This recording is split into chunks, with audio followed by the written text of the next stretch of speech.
Alright, so this question came in two parts, this cryptography question. First you had to translate your given message, you had to decode it, and then somebody else had to decode yours.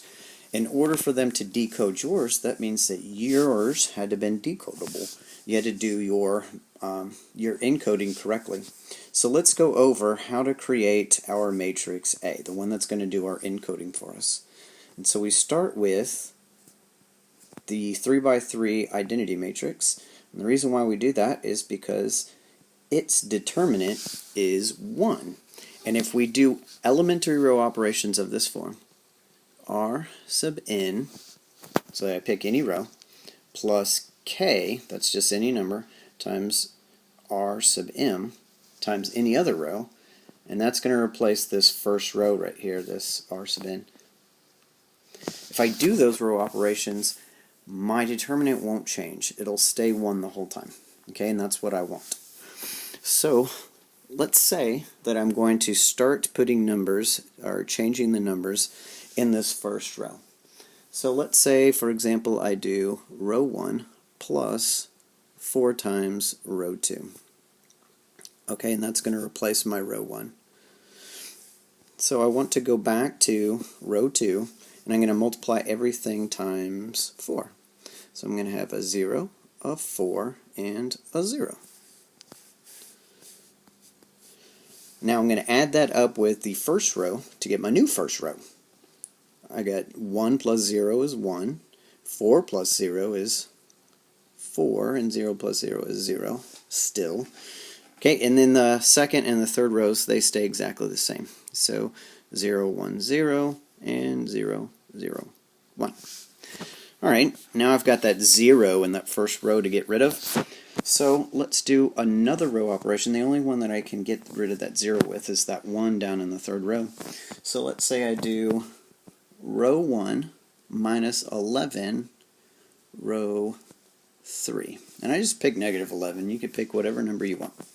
So let's go back to row 3 and multiply everything times negative 11. So at 0, 0, negative 11. Okay. Alright, now let's write our new matrix. The first row is going to be replaced by 1 plus 0 is 1, 4 plus 0 is 4, and 0 plus negative 11 is negative 11. And the rest of it stays the same. 0, 1, 0, 0, 0, 1.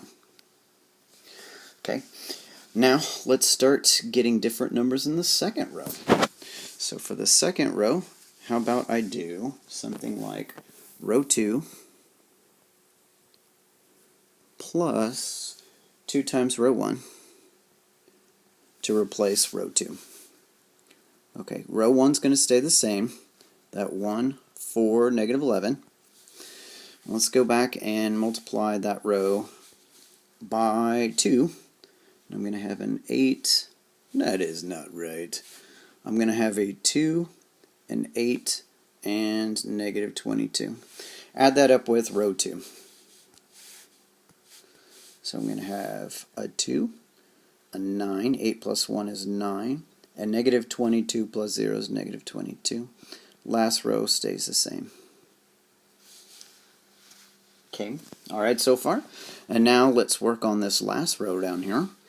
And let's say that I do something like row 3 plus, or maybe minus 3 row 1 to replace row 3.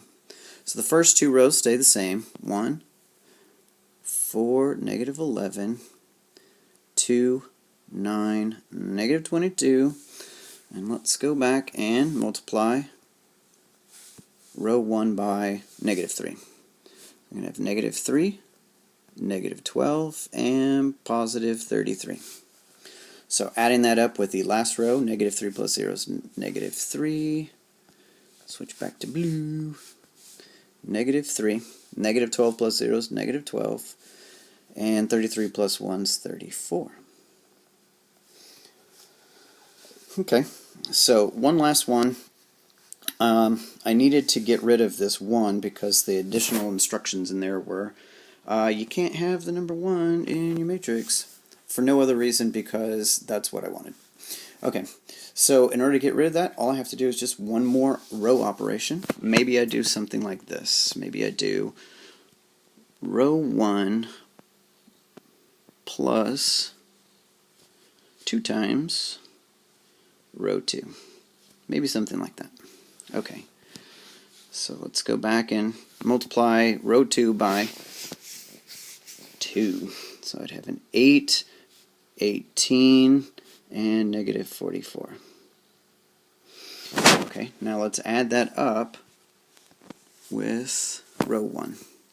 So 8 and 1's 9, 18 and 4 is 22, and negative 44 and negative 11 is negative 55, and then the other two rows stay exactly the same. 2, 9, negative 22, negative 3, negative 12, and 34. Now when you're done with this, you want to make sure, this is our matrix A, you want to make sure that the determinant of A is equal to 1. If it's equal to 0, there's no way that you can make the inverse, because the determinant is not defined when, the inverse is not defined when the determinant is 0. Okay, and if it's not equal to 1, if it's something other than 1, then retrace your steps. So going from the last one that you did, since this one is not 1, the matrix determinant is not 1, check to see if this one is. If that one's not 1, keep going backwards until you find the one that is still equal to 1. And then that's where your mistake had to been. Your mistake had to been going from, say, this one to that one. And then fix your mistake.